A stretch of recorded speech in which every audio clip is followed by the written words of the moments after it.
In a hole in the ground there lived a hobbit.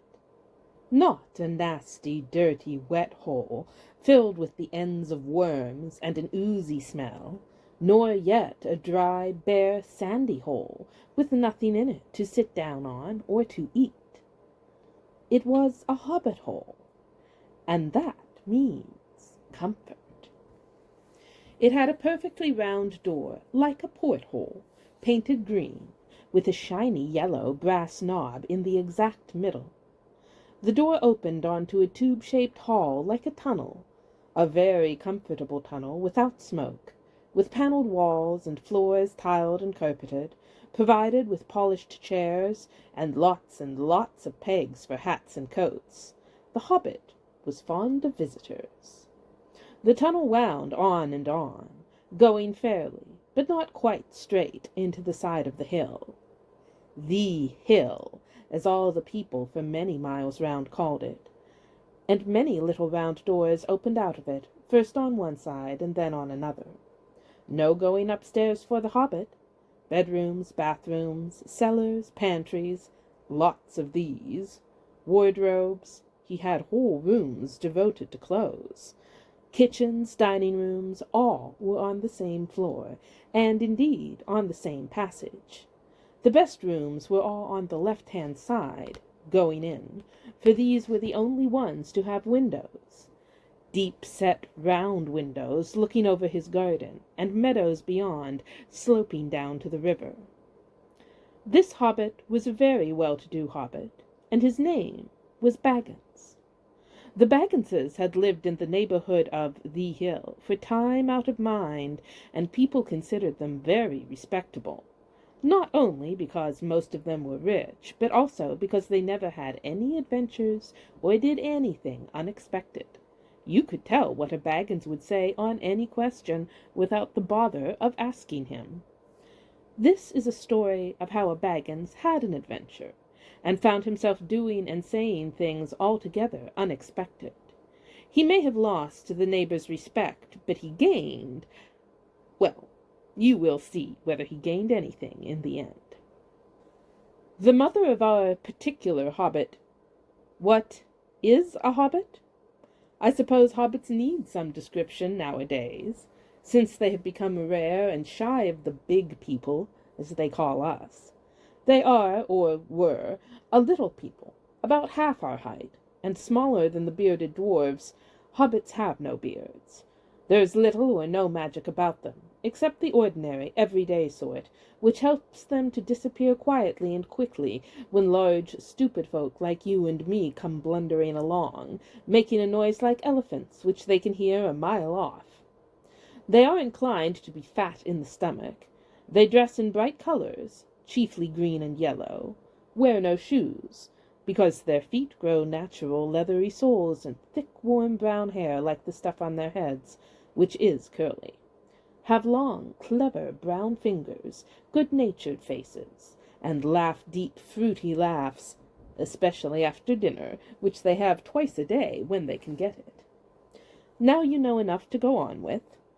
As I was saying, the mother of this hobbit, of Bilbo Baggins, that is, was the famous Belladonna Took, one of the 3 remarkable daughters of the old Took, head of the hobbits who lived across the water, the small river that ran at the foot of the hill. It was often said, in other families, that long ago one of the Took ancestors must have taken a fairy wife. That was, of course, absurd, but certainly there was still something not entirely hobbit-like about them, and once in a while members of the Took clan would go and have adventures. They discreetly disappeared, and the family hushed it up, but the fact remained that the Tooks were not as respectable as the Bagginses, though they were undoubtedly richer. Not that Belladonna Took ever had any adventures after she became Mrs. Bungo Baggins. Bungo, that was Bilbo's father, built the most luxurious hobbit hole for her, and partly with her money, that was to be found either under the hill, or over the hill, or across the water, and there they remained to the end of their days. Still, it is probable that Bilbo, her only son, though he looked and behaved exactly like a second edition of his solid and comfortable father, got something a bit queer in his make-up from the Took side, something that only waited for a chance to come out. The chance never arrived until Bilbo Baggins was grown up, being about 50 years old or so, and living in the beautiful hobbit hole built by his father, which I have just described for you, until he had, in fact, apparently settled down immovably. By some curious chance, one morning, long ago, in the quiet of the world, when there was less noise and more green, and the hobbits were still numerous and prosperous, and Bilbo Baggins was standing at his door after breakfast, smoking an enormous long wooden pipe that reached nearly down to his woolly toes, neatly brushed, Gandalf came by. Gandalf! If you had heard only a quarter of what I have heard about him, and I have only heard very little of all there is to hear, you would be prepared for any sort of remarkable tale. Tales and adventures sprouted up all over the place wherever he went, in the most extraordinary fashion. He had not been down that way under the hill for ages and ages, not since his friend the old Took died, in fact, and the hobbits had almost forgotten what he looked like. He had been away over the hill and across the water on businesses of his own, since they were all small hobbit boys and hobbit girls. All that the unsuspecting Bilbo saw that morning was an old man with a staff. He had a tall, pointed blue hat, a long grey cloak, a silver scarf over which his long white beard hung down below his waist, and immense black boots.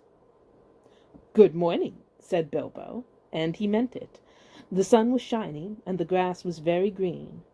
But Gandalf looked at him from under long bushy eyebrows that stuck out further than the brim of his shady hat. "What do you mean?" he said. "Do you wish me a good morning? Or mean that it is a good morning whether I want it or not? Or that you feel good this morning? Or that it is a morning to be good on?" "All of them at once," said Bilbo, "and a very fine morning for a pipe of tobacco out of doors into the bargain.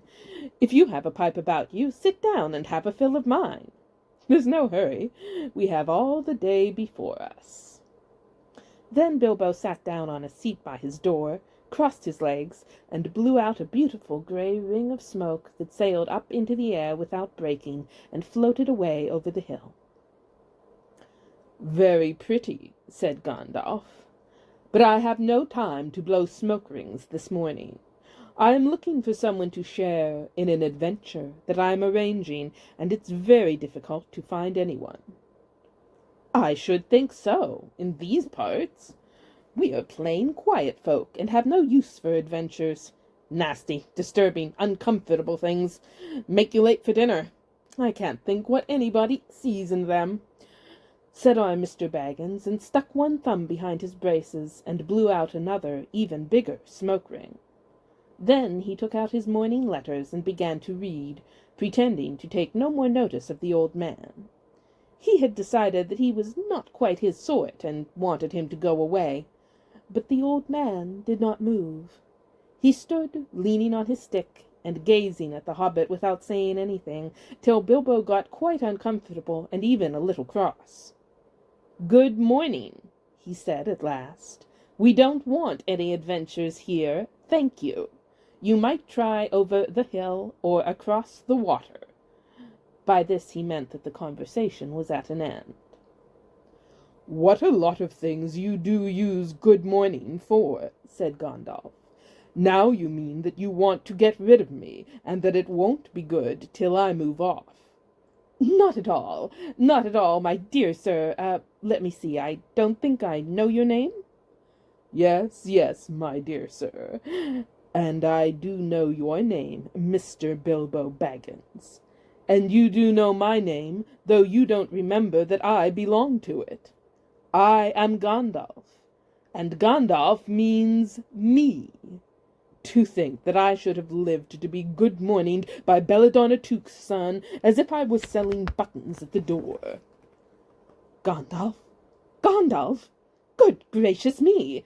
Not the wandering wizard that gave old Took a pair of magic diamond studs that fastened themselves and never came undone till ordered?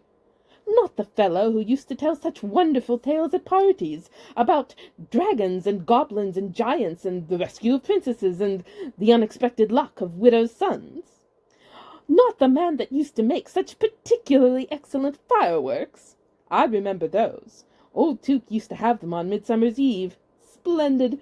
They used to go up like great lilies and snapdragons and laburnums of fire, and hang in the twilight all evening. You will notice already that Mr. Baggins was not quite so prosy as he liked to believe, also that he was very fond of flowers. Dear me, he went on, not the Gandalf who was responsible for so many quiet lads and lasses going off into the blue for mad adventures. Anything from climbing trees to visiting elves or sailing in ships, sailing to other shores. Bless me, life used to be quite you used to upset things badly in these parts once upon a time. I beg your pardon, but I had no idea you were still in business. Where else should I be? Said the wizard. All the same, I am pleased to find you remember something about me. You seem to remember my fireworks kindly, at any rate, and that is not without hope. Indeed, for your old grandfather Tuke's sake, and for the sake of poor Belladonna, I will give you what you asked for. I beg your pardon, I haven't asked for anything. Yes, you have. Twice now. My pardon. I give it you. In fact, I will go so far as to send you on this adventure. Very amusing for me, very good for you, and profitable too, very likely, if you ever get over it. Sorry, I don't want any adventures, thank you, not today. Good morning, but please come to tea any time you like. Why not tomorrow? Come tomorrow. Goodbye. With that the hobbit turned, and scuttled inside his round green door, and shut it as quickly as he dared, not to seem rude. Wizards, after all, are wizards. What on earth did I ask him to tea for? He said to himself as he went to the pantry. He had only just had breakfast, but he thought a cake or two and a drink of something would do him good after his fright. Gandalf, in the meantime, was still standing outside the door, and laughing long, but quietly. After a while he stepped up, and with the spike on his staff scratched a queer sign on the hobbit's beautiful green front door. Then he strode away, just about the time when Bilbo was finishing his second cake and beginning to think that he had escaped adventures very well. The next day he had almost forgotten about Gandalf. He did not remember things very well, unless he put them down on his engagement tablet like this: Gandalf, tea, Wednesday. Yesterday he had been too flustered to do anything of the kind. Just before tea-time there came a tremendous ring on the front door bell, and then he remembered. He rushed and put on the kettle, and put out another cup and saucer, and an extra cake or two, and ran to the door. "I am so sorry to keep you waiting," he was going to say, when he saw that it was not Gandalf at all. It was a dwarf, with a blue hood tucked into a golden belt, very bright eyes under his dark green hood. As soon as the door was opened, he pushed inside, just as if he had been expected. He hung his hooded cloak on the nearest peg, and, "Dwalin at your service," he said with a low bow. "Bilbo Baggins at yours," said the hobbit, too surprised to ask any questions for the moment. When the silence that followed had become uncomfortable, he added, "I am just about to take tea. Pray come and have some with me." A little stiff, perhaps, but he meant it kindly. And what would you do if an uninvited dwarf came and hung his things up in your hall without a word of explanation? They had not been at table long. In fact, they had hardly reached the third cake when there came another, even louder ring at the bell. "Excuse me," said the hobbit, and off he went to the door. "So you have got here at last." That was what he was going to say to Gandalf this time. But it was not Gandalf. Instead, there was a very old-looking dwarf on the step, with a white beard and a scarlet hood, and he too hopped inside as soon as the door was open, just as if he had been invited. "I see they have begun to arrive already," he said, when he caught sight of Dwalin's green hood hanging up. He hung his red one next to it, and "Balin at your service," he said, with his hand on his breast. "Thank you," said Bilbo with a gasp. It was not the correct thing to say, but "they have begun to arrive" had flustered him badly. He liked visitors, but he liked to know them before they arrived, and he preferred to ask them himself. He had a horrible thought that the cakes might run short, and then he, as the host, he knew his duty and stuck to it however painful. He might have to go without. "Come along in and have some tea," he managed to say after taking a deep breath. "A little beer would suit me better, if it's all the same to you, my good sir," said Balin with the white beard. "But I don't mind some cake. Seed cake, if you have any." "Lots," Bilbo found himself answering, to his own surprise, and he found himself scuttling off, too, to the cellar to fill a pint beer mug, and then to a pantry to fetch 2 beautiful round seed cakes, which he had baked that afternoon for his after-supper morsel. When he got back, Balin and Dwalin were talking at the table like old friends. As a matter of fact, they were brothers. Bilbo plumped down the beer and the cake in front of them, when loud came a ring at the bell again, and then another ring. Gandalf for certain this time, he thought as he puffed along the passage. But it was not. It was 2 more dwarves, both with blue hoods, silver belts, and yellow beards, and each of them carried a bag of tools and a spade. In they hopped as soon as the door began to open. Bilbo was hardly surprised at all. "What can I do for you, my dwarves?" he said. "Killy at your service," said the one. "And Filly," added the other, and they both swept off their blue hoods and bowed. "At yours and your families," replied Bilbo, remembering his manners this time. "Dwalin and Balin here already, I see," said Killy. "Let us join the throng." "Throng?" thought Mr. Baggins. "I don't like the sound of that. I really must sit down for a minute and collect my wits and have a drink." He had only just had a sip. In the corner, while the 4 dwarves sat round the table and talked about mines and gold and troubles with the goblins and the depredations of dragons and lots of other things which he did not understand and did not want to, for they sounded much too adventurous, when ding-dong-a-ling-dang, his bell rang again, as if some naughty little hobbit boy was trying to pull the handle off. "Someone at the door," he said, blinking. "Some 4, I should say by the sound," said Filly. "Besides, we saw them coming along behind us in the distance." The poor little hobbit sat down in the hall and put his head in his hands and wondered what had happened and what was going to happen and whether they would all stay to supper. Then the bell rang again, louder than ever, and he had to run to the door. It was not 4 after all, it was 5. Another dwarf had come along while he was wandering in the hall. He had hardly turned the knob before they were all inside, bowing and saying, "At your service," one after another. Dorry, Norry, Orry, Owen, and Glowin were their names, and very soon 2 purple hoods, a grey hood, a brown hood, and a white hood were hanging on the pegs, and off they marched with their broad hands stuck in their gold and silver belts to join the others. Already it had almost become a throng. Some called for ale, and some for porter, and one for coffee, and all of them for cakes. So the hobbit was kept very busy for a while. A big jug of coffee had just been set in the hearth. The seed cakes were gone, and the dwarves were starting on a round of buttered scones, when there came a loud knock. Not a ring, but a hard rat-tat on the hobbit's beautiful green door. Somebody was banging with a stick. Bilbo rushed along the passage, very angry, and altogether bewildered and beweathered.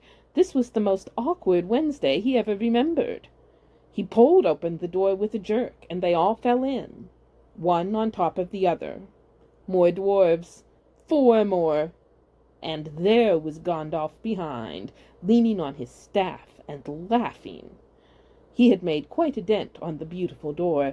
He had also, by the way, knocked out the secret mark that he had put there the morning before. "Carefully, carefully," he said. "It is not like you, Bilbo, to keep friends waiting on the mat, and then open the door like a pop-gun. Let me introduce Bifur, Bofur, Bombur, and especially Thorin." "At your service," said Bifur, Bofur, and Bombur, standing in a row. Then they hung up 2 yellow hoods and a pale green one, and also a sky-blue one with a long silver tassel. This last belonged to Thorin, an enormously important dwarf, in fact, no other than the great Thorin Oakenshield himself, who was not at all pleased at falling flat on Bilbo's mat with Bifur, Bombur, and Bofur on top of him. For one thing, Bombur was immensely fat and heavy. Thorin, indeed, was very haughty, and said nothing about service, but poor Mr. Baggins said he was sorry so many times that at last he grunted, "Pray don't mention it," and stopped frowning. "Now, here we all are," said Gandalf, looking at the row of 13 hoods, the best detachable party hoods, and his own hat hanging on the pegs. "Quite a merry gathering. I hope there is something left for the late-comers to eat and drink. What's that? Tea? No, thank you. A little red wine, I think, for me." "And for me," said Thorin. "And raspberry jam and apple tart," said Bifur. "And mince pies and cheese," said Bofur. "And pork pie and salad," said Bombur. "And more cakes, and ale, and coffee if you don't mind," called the other dwarfs through the door. "Put on a few eggs, there's a good fellow," Gandalf called after him as the Hobbit stumped off to the pantries. "And just bring out the cold chicken and pickles." "Seems to know as much about the inside of my larders as I do myself," thought Mr. Baggins, who was feeling positively flummoxed, and was beginning to wonder whether a most wretched adventure had not come right into his house. By the time he had got all the bottles, and dishes, and knives, and forks, and glasses, and plates, and spoons, and things piled up on big trays, he was getting very hot, and red in the face, and annoyed. "Confusticate and bebother these dwarves," he said aloud. "Why don't they come and lend a hand?" Lo and behold, there stood Balin and Dwalin at the door of the kitchen, and Filly and Killy behind them, and before he could say knife, they had whisked the trays and a couple of small tables into the parlor, and set out everything afresh. Gandalf sat at the head of the party, with the 13 dwarves all round, and Bilbo sat on a stool at the fireside, nibbling at a biscuit. His appetite was quite taken away, and trying to look as if this were all perfectly ordinary, and not in the least an adventure. The dwarves ate, and talked, and time got on. At last they pushed their chairs back, and Bilbo made a move to collect the plates and glasses. "I suppose you will all stay to supper?" he said in his politest, unpressing tones. "Of course," said Thorin, "and after. We shan't get through the business till late, and we must have some music first. Now to clear up." Thereupon the 12 dwarves, not Thorin, he was too important, and stayed talking to Gandalf, jumped to their feet and made tall piles of all the things. Off they went, not waiting for trays, balancing columns of plates, each with a bottle on the top, with one hand, while the Hobbit ran after them, almost squeaking with fright, "Please be careful," and "Please don't trouble, I can manage." But the dwarves only started to sing. "Chip the glasses and crack the plates, blunt the knives and bend the forks, that's what Bilbo Baggins hates. Smash the bottles and burn the corks. Cut the cloth and tread on the fat, pour the milk on the pantry floor, leave the bones on the bedroom mat. Splash the wine on every door, dump the crocks in a boiling bowl, pound them up with a thumping pole, and when you've finished, if any are whole, send them down the hall to roll. That's what Bilbo Baggins hates, so carefully, carefully with the plates." And of course they did none of these dreadful things. house, and everything was cleaned and put away safe as quick as lightning, while the Hobbit was turning round and round in the middle of the kitchen, trying to see what they were doing. Then they went back, and found Thorin with his feet on the fender, smoking a pipe. He was blowing the most enormous smoke rings, and wherever he told one to go, it went. Up the chimney, or behind the clock on the mantelpiece, or under the table, or round and round the ceiling. But wherever it went, it was not quick enough to escape Gandalf. Pop! He sent a smaller smoke ring from his short clay pipe straight through each one of Thorin's. Then Gandalf's smoke ring would go green and come back to hover over the wizard's head. He had a cloud about him already, and in the dim light it made him look strange and sorcerous. Bilbo stood still and watched. He loved smoke rings. And then he blushed to think how proud he had been yesterday morning of the smoke rings he had sent up the wind over the hill. "Now for some music," said Thorin. "Bring out the instruments." Fili and Kili rushed for their bags and brought back little fiddles. Dori, Nori, and Ori brought out flutes from somewhere inside their coats. Bombur produced a drum from the hall. Bifur and Bofer went out too, and came back with clarinets that they had left among the walking sticks. Dwalin and Balin said, "Excuse me, I left mine in the porch." "Just bring mine in with you," said Thorin. They came back with vials as big as themselves, and with Thorin's harp wrapped in a green cloth. It was a beautiful golden harp, and when Thorin struck it, the music began all at once, so sudden and sweet that Bilbo forgot everything else, and was swept away into dark lands under strange moons, far over the water, and very far from his hobbit hole under the hill. The dark came into the room from the little window that opened in the side of the hill. The firelight flickered. It was April, and still they played on, while the shadow of Gandalf's beard wagged against the wall. The dark filled all the room, and the fire died down, and the shadows were lost, and still they played on. And suddenly first one, and then another, began to sing as they played, deep-throated singing of the dwarves in the deep places of their ancient homes. And this is like a fragment of their song, if it can be like their song without their music. Far over the misty mountains cold, to dungeons deep and caverns old, we must away ere break of day, to seek the pale enchanted gold.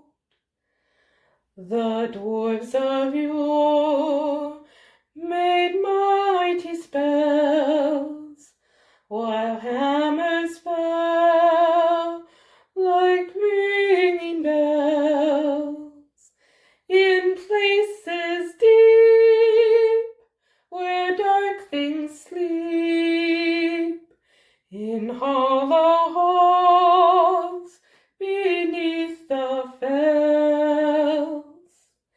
For ancient king and elvish lord, there many a gleaming golden hoard they shaped and wrought, and light they caught, to hide in gems on hilt of sword, on silver necklaces they strung the flowering stars, on crowns they hung the dragon fire, in twisted wire they meshed the light of moon and sun.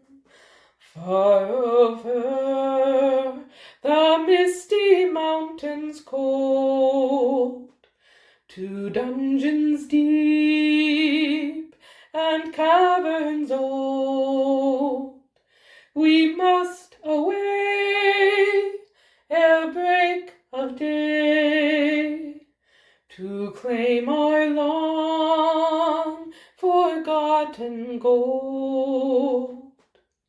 Goblets they carved there for themselves, and harps of gold where no man delves.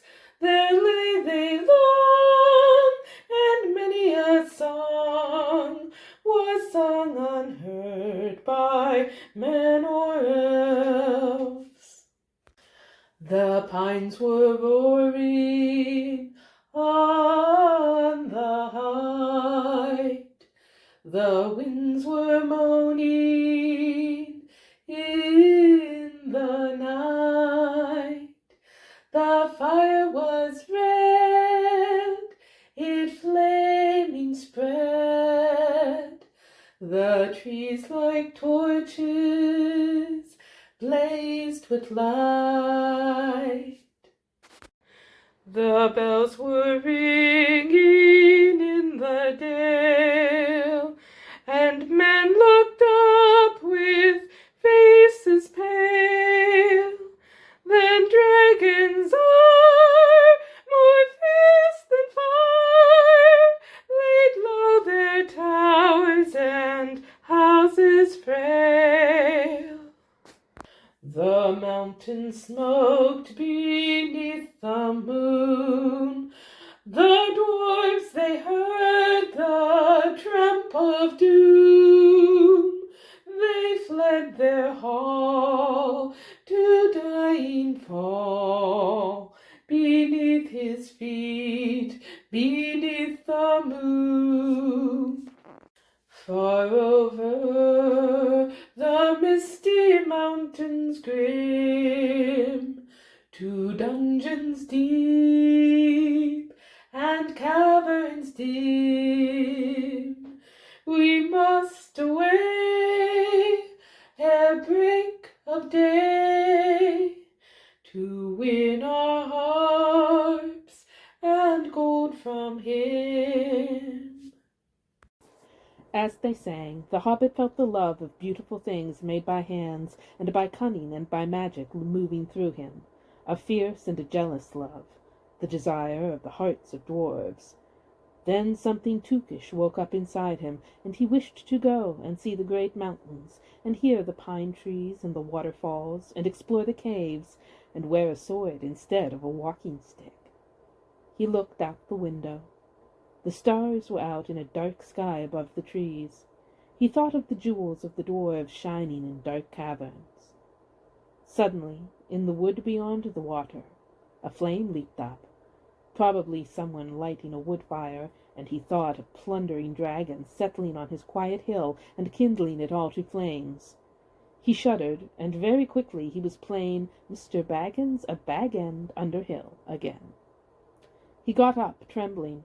He had less than half a mind to fetch the lamp, and more than half a mind to pretend to, and go and hide behind the beer barrels in the cellar, and not come out again until all the dwarves had gone away. Suddenly he found that the music and the singing had stopped, and they were all looking at him with eyes shining in the dark. "Where are you going?" said Thorin, in a tone that showed that he guessed both halves of the hobbit's mind. "What about a little light?" said Bilbo apologetically. "We like the dark," said all the dwarves. "Dark for dark business. There are many hours before dawn."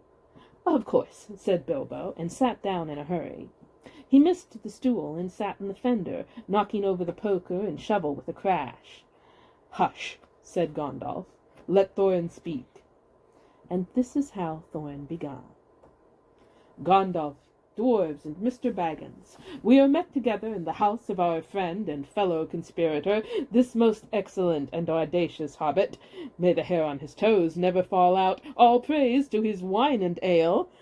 He paused for breath and for a polite remark from the hobbit, but the compliments were quite lost on poor Bilbo Baggins, who was wagging his mouth in protest at being called audacious, and worst of all, fellow conspirator. Though no noise came out, he was so flummoxed. So Thorin went on. "We are met to discuss our plans, our ways, means, policy, and devices. We shall soon, before the break of day, start on our long journey, a journey from which some of us, or perhaps all of us, except our friend and counselor, the most ingenious wizard Gandalf, may never return. It is a solemn moment. Our object is, I take it, well known to us all. To the estimable Mr. Baggins, and perhaps to one or two of the younger dwarfs, I think I should be right in naming Philly and Killy, for instance. The exact situation at the moment may require a little brief explanation. This was Thorin's style. He was an important dwarf. If he had been allowed, he would probably have gone on like this until he was out of breath, without telling anyone there anything that was not known already. But he was rudely interrupted. Poor Bilbo couldn't bear it any longer. At "may never return," he began to feel a shriek coming up inside, and very soon it burst out like the whistle of an engine coming out of a tunnel. All the dwarfs sprang up, knocking over the table. Gandalf struck a blue light on the end of his magic staff, and in its firework glare the poor little hobbit could be seen kneeling on the hearth-rug, shaking like a jelly that was melting. Then he fell flat on the floor and kept on calling out, "Struck by lightning! Struck by lightning!" over and over again, and that was all they could get out of him for a long time. So they took him and laid him out of the way on the drawing-room sofa with a drink at his elbow, and they went back to their dark business. "Excitable little fellow," said Gandalf as they sat down again. "Gets funny queer fits, but he is one of the best, as fierce as a dragon in a pinch." If you have ever seen a dragon in a pinch, you will realize that this was only poetical exaggeration applied to any hobbit, even to old Tuke's great-granduncle Bolger, who was so huge, for a hobbit, that he could ride a horse. He charged the ranks of the goblins of Mount Graham in the Battle of the Green Fields, and knocked their king Golfimble's head clean off with a wooden club. It sailed 100 yards through the air and went down a rabbit-hole, and in this way the battle was won, and the game of golf invented at the same time. In the meanwhile, however, Bolror's gentler descendant was reviving in the drawing-room. After a while, and a drink, he crept nervously to the door of the parlor. This is what he heard. Glowin speaking, "Humph," with some snort more or less like that. "Will he do you think? It is all very well for Gandalf to talk about this hobbit being fierce, but one shriek like that in a moment of excitement would be enough to wake the dragon and all his relatives, and kill the lot of us. I think it sounded more like fright than excitement. In fact, if it had not been for the sign on the door, I should have been sure we had come to the wrong house. As soon as I clapped my eyes on the little fellow, bobbing and puffing on the mat, I had my doubts. He looks more like a grocer than a burglar." Then Mr. Baggins turned to the handle and went in. The Took side had won. He suddenly felt he would go without bed and breakfast to be thought fierce. As for "little fellow bobbing on the mat," it almost made him really fierce. Many a time afterwards the Baggins part regretted what he did now, and he said to himself, "Bilbo, you were a fool. You walked right in and put your foot in it." "Pardon me," he said, "if I have overheard words that you were saying. I don't pretend to understand what you are talking about, or your reference to burglars, but I think I am right in believing," this is what he called being on his dignity, "that you think I am no good. I will show you. I have no signs on my door. It was painted a week ago, and I am quite sure you have come to the wrong house. As soon as I saw your funny faces on the doorstep, I had my doubts. But treat it as the right one. Tell me what you want done, and I will try it, if I have to walk from here to the east of East and fight the wild were-worms in the last desert. I had a great-great-granduncle once, Bolror Took, and—" Yes, but that was long ago," said Glowin. "I was talking about you.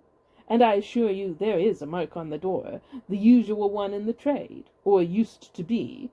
Burglar wants a good job, plenty of excitement, and reasonable reward. That's how it is usually read. You can say expert treasure hunter instead of burglar if you like.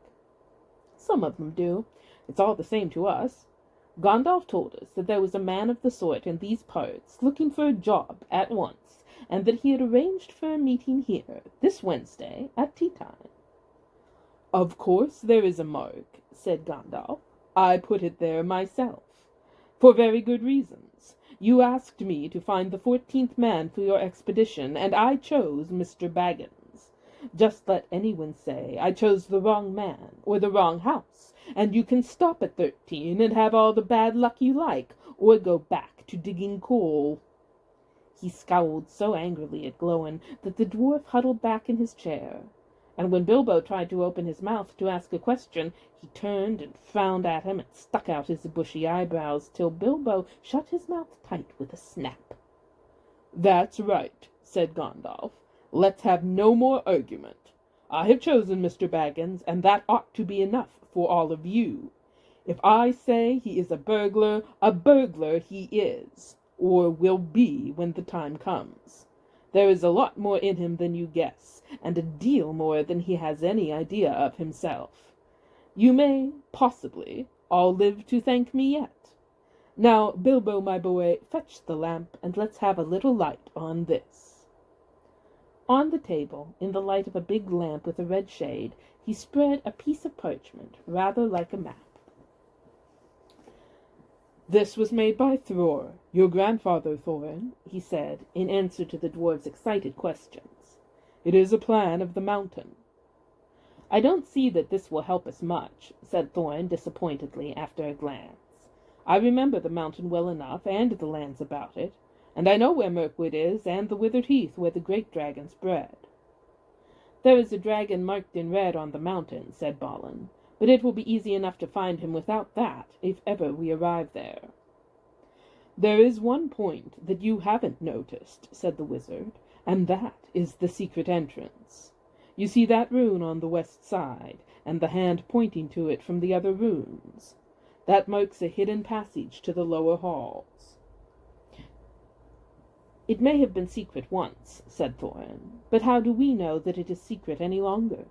Old Smaug has lived there long enough now to find out anything there is to know about those caves." "He may, but he can't have used it for years and years." "Why?" "Because it is too small.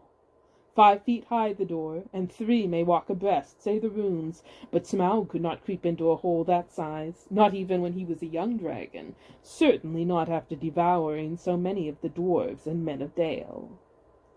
"It seems a great big hole to me," squeaked Bilbo, who had no experience of dragons and only of hobbit holes. He was getting excited and interested again, so that he forgot to keep his mouth shut. He loved maps, and in his hall there hung a large one of the country round, with all his favorite walks marked on it in red ink. "How could such a large door be kept secret from everybody outside, apart from the dragon?" he asked. He was only a little hobbit, you must remember. "In lots of ways," said Gandalf. "But in what way this one has been hidden we don't know without going to see.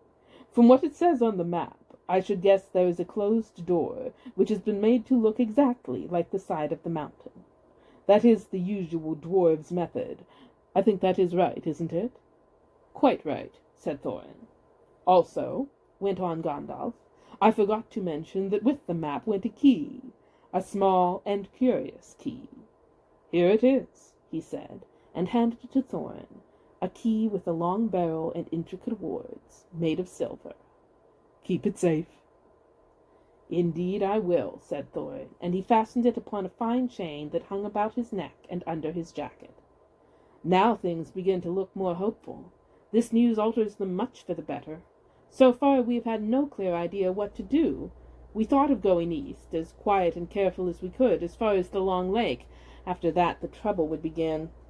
"A long time before that, if I know anything about the roads east," interrupted Gandalf. "We might go from there up along the river Running," went on Thorin, taking no notice, "and so to the ruins of Dale, the old town in the valley there, under the shadow of the mountain. But we none of us liked the idea of the front gate. The river runs right out of it through the great cliff at the south of the mountain, and out of it comes the dragon too. Far too often, unless he has changed his habits." "That would be no good," said the wizard.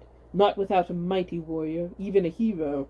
I tried to find one, but warriors are busy fighting one another in distant lands, and in this neighborhood heroes are scarce, or simply not to be found. Swords in these parts are mostly blunt, and axes are used for trees, and shields as cradles or dish covers. And dragons are comfortably far off, and therefore legendary.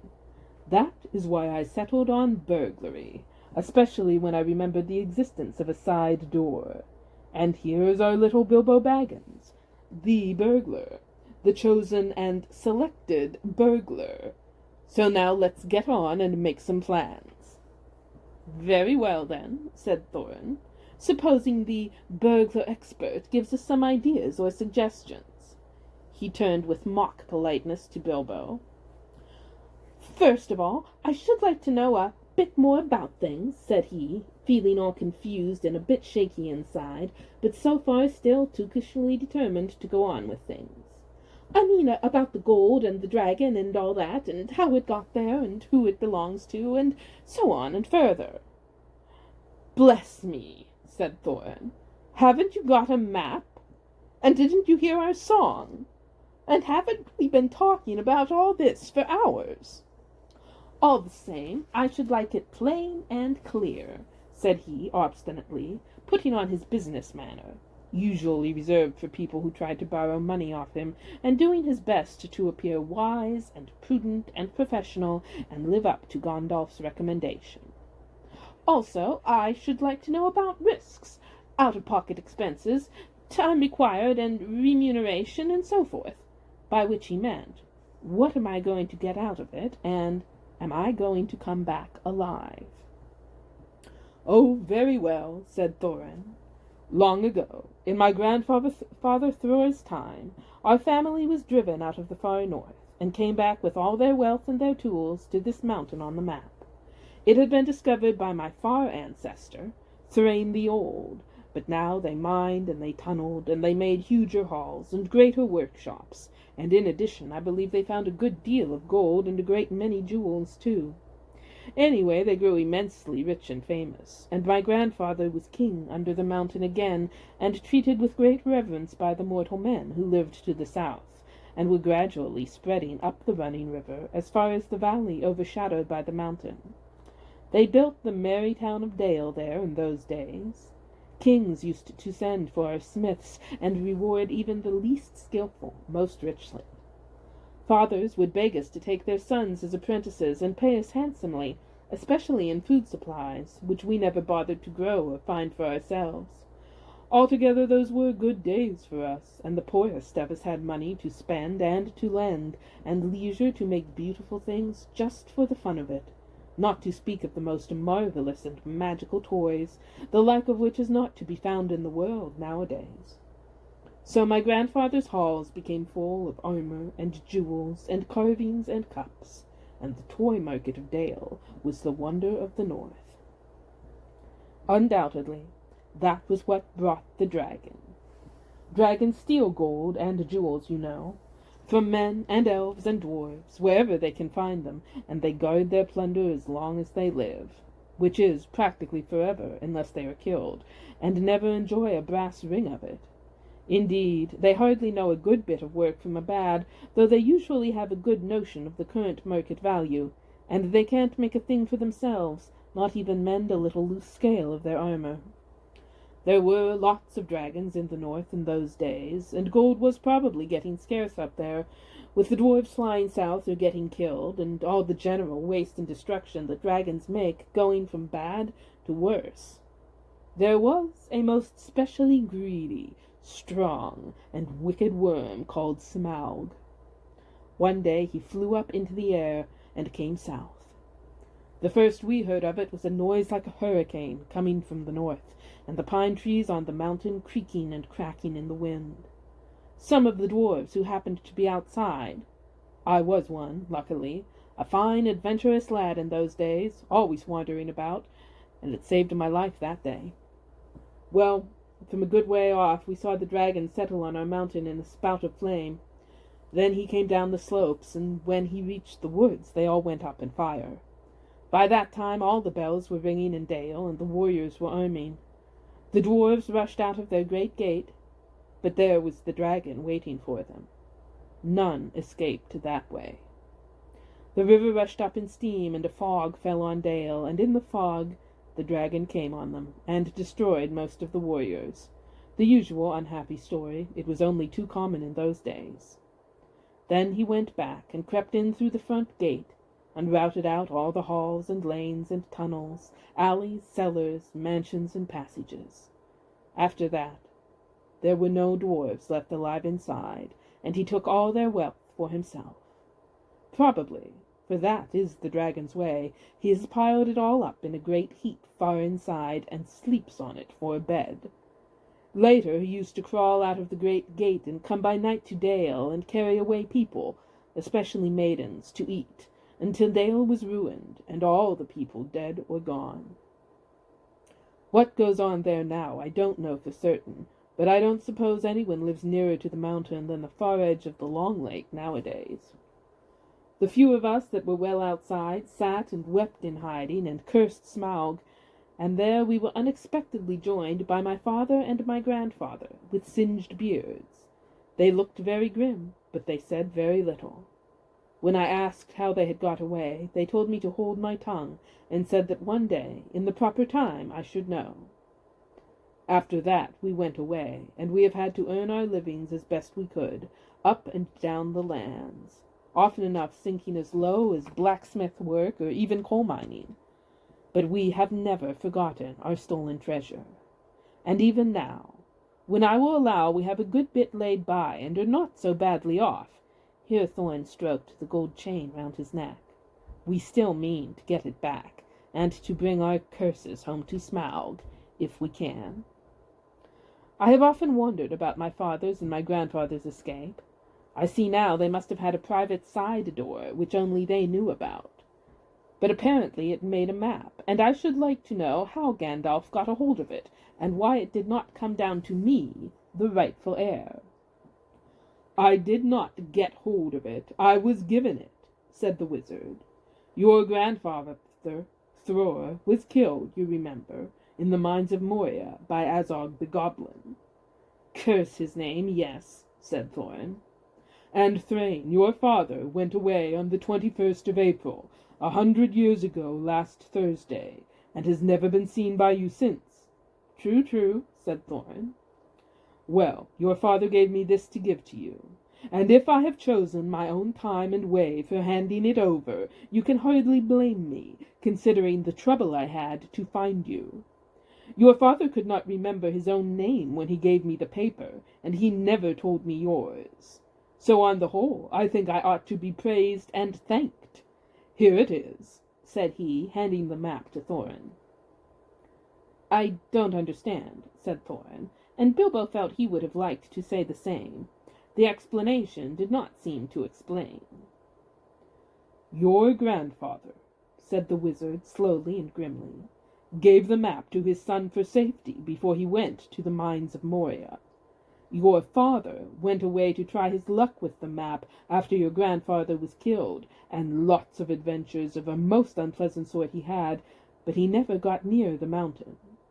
How he got there I don't know, but I found him a prisoner in the dungeons of the necromancer." "Whatever were you doing there?" asked Thorin with a shudder, and all the dwarfs shivered. "Never you mind. I was finding things out, as usual, and a nasty dangerous business it was. Even I, Gandalf, only just escaped. I tried to save your father, but it was too late. He was witless and wandering, and had forgotten almost everything except the map and the key." "We have long ago paid the goblins of Moria," said Thorin. "We must give a thought to the necromancer." "Don't be absurd. He is an enemy far beyond the powers of all the dwarves put together, if they could all be collected again from the four corners of the world. The one thing your father wished for was his son to read the map and use the key. The dragon and the mountain are more than big enough tasks for you." "Hear, hear," said Bilbo, and accidentally said it aloud. "Hear what?" they all said, turning suddenly towards him, and he was so flustered that he answered, "Hear what I have got to say." "What's that?" they asked. Well, I should say that you ought to go east and have a look round. After all, there is the side door, and dragons must sleep sometimes, I suppose. If you sit on the doorstep long enough, I dare say you will think of something, and, well, don't you know, I think we have talked long enough for one night, if you see what I mean.